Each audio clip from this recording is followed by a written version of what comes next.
Okay, guys, we're back with another case.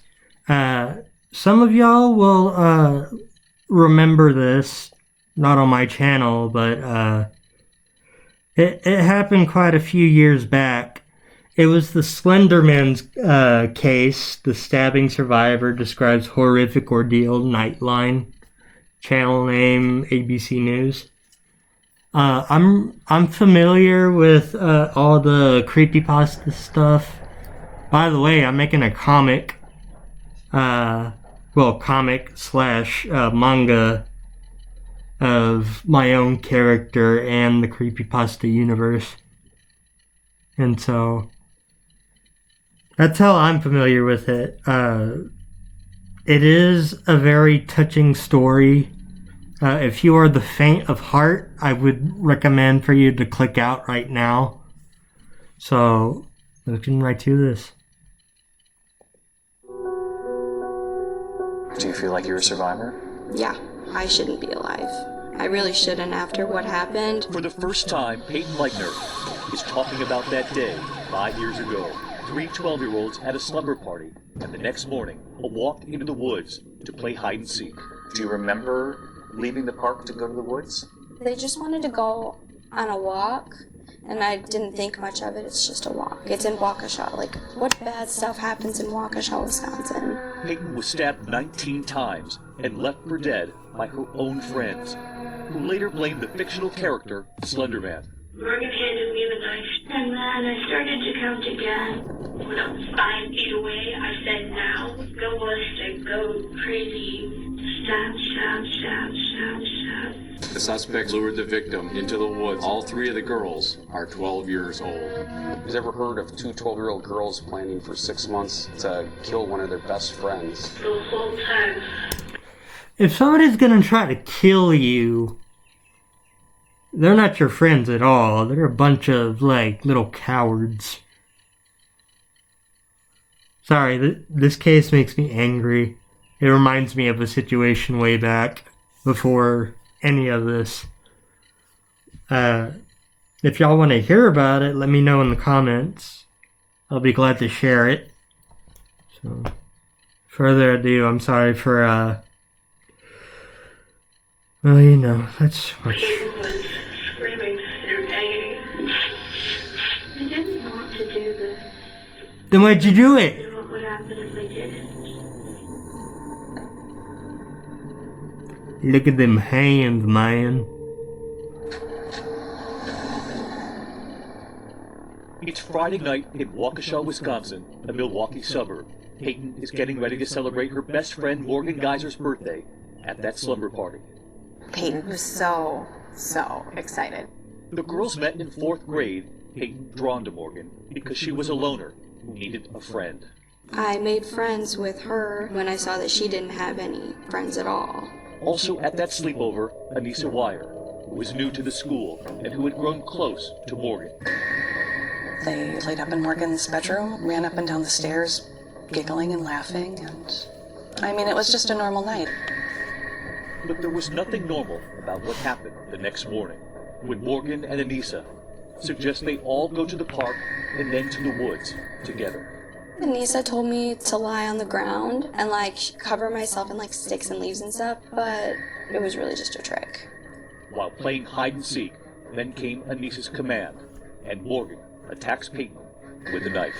Morgan said, don't be afraid, I'm only a little kitty cat, and jumped on top of Bella and stabbed her repeatedly. And do you remember when it started? Kind of. I didn't feel anything because my body was in shock. So they told me to lay down, you'll lose blood slower. We're gonna go get help. Did she try to get up? Yeah, she tried to get up. She said that she couldn't see, she couldn't walk, and that she couldn't breathe. And they told her they were gonna go get her help, but Anissa flat out said, no, we weren't getting her help. We wanted her to die. I got up and just walked until I hit a patch of grass where I could lay down. A bicyclist notices Peyton bloodied and lying in the grass. He calls 911. Officer Dan Klein is the first on the scene. I asked her who did this, and she told me her friend Morgan. Peyton tells paramedics she's been stabbed. They asked how long is the knife, and she said that the knife is about like this. And she was talking about the blade, not the handle. Her mother rushes to the hospital just before Peyton is taken into surgery. I said, "You're gonna be okay. It's gonna be fine." These are good parents right here. I feel so sorry for them. You know, I don't know how it is to have a child because I'm only 24 years old. But if I had a daughter and her friends hurt her in some way, I would be really mad. I am a merciful person. I forgive people a lot for what they did to me. Well, do to me, sorry, bad grammar. That's why I was bullied in middle school, junior high, and high school. If y'all hear my dogs in the background, please just ignore them. I've tried to get them to be quiet, so... But, it just brings me to tears. Like, if I had a daughter and somebody tried to end her life, I don't know what I would do. I really don't know. Even listening to this story makes me really, really mad. And I hope that these girls have been brought to justice. From what I was told, that they were put in either jail or prison. And just to let y'all know, jail and prison aren't the same thing. Jail is temporary, while prison is filled with all your rapists, murderers, and stuff like that. Well, let's continue. But I could see that she was covered. Her arms and her legs and her abdomen were covered in stab wounds. The surgeon treating Peyton told me if the stab wound to the chest had been the width of a human hair deeper, she would not have survived. God bless her soul. You know, her guardian angel was working hard that day. I tell you what. I would actually like to meet her. I really would. I would like to meet her. I would want to hear her side of the story instead of like looking at it on here. There's so much that could be told in person than on the internet.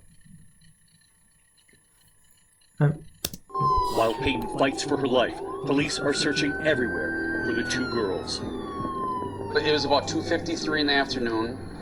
I had gotten a message that the sheriff's department had located the girls on the side of I-94.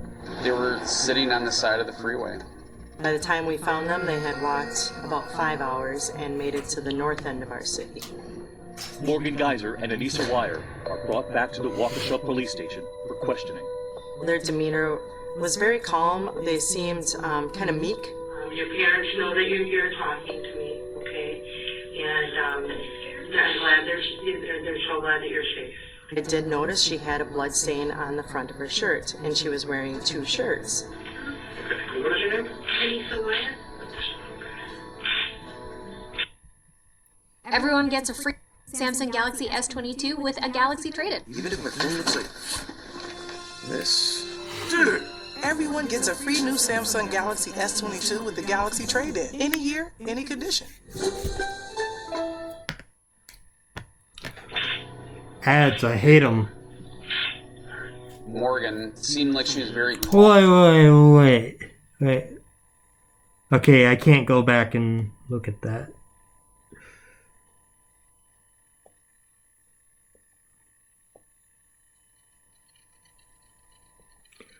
Sorry, that girl whose face just came up kind of looks like my little brother Sammy.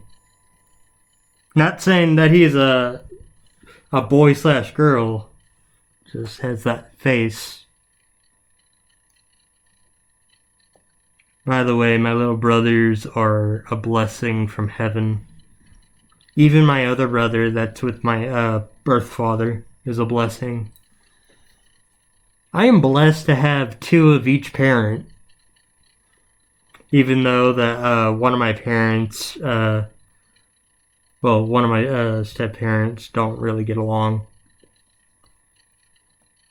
But then I have another step-parent that's really nice and kind by heart. Very relaxed. I mean, she's at a police department and she's covered in blood. And this is like a normal day for her. You could hear Morgan ask what's happened to Peyton, using her nickname, Bella. Is she dead? I don't know. If you want to take her to the hospital. What? I was just wondering. It didn't seem like it really concerned her too much if she was dead or alive. The detectives read the girls their rights. You have the right to remain silent. Here in the state of Wisconsin, a child can be interrogated without the presence of their parent or guardian being in the room. At that time, I did not know that. We find that people are more truthful when they don't have their parents present. This is going to get me arrested, isn't it? The interrogations last for hours. I think you all get a little bit more comfortable here. I have a daughter that's almost the same age as her, like she could be my daughter, but then she started saying things that were really very eerie, hearing them coming out of a 12-year-old's mouth. So did you guys talk about doing this beforehand? Anisha told me we had to. Why? Because she said that he'd kill our families. Who's he? A man. I didn't know him, but Anisha knew him. And this is where the story takes another turn, to a fictional character on the internet. There's this website called the Creepypasta Wiki. It's full of, like, horror stories that are meant to purposely scare you. And there's one of them called Slender Man. Who's Slender Man? He's this tall, faceless man who preys on children. At his own will, he can, explain his tendrils from his back. And, strangle his victims. For the Creepypasta Wiki said he targets children most. Anissa explained to me that to prove yourself worthy to Slender, you would have to kill somebody. Morgan said we have to kill Bella. When we come back. Did you feel bad? I just stabbed one of your best friends. I thought about it, but then I decided that remorse will get me nowhere. It's easier to live without regrets.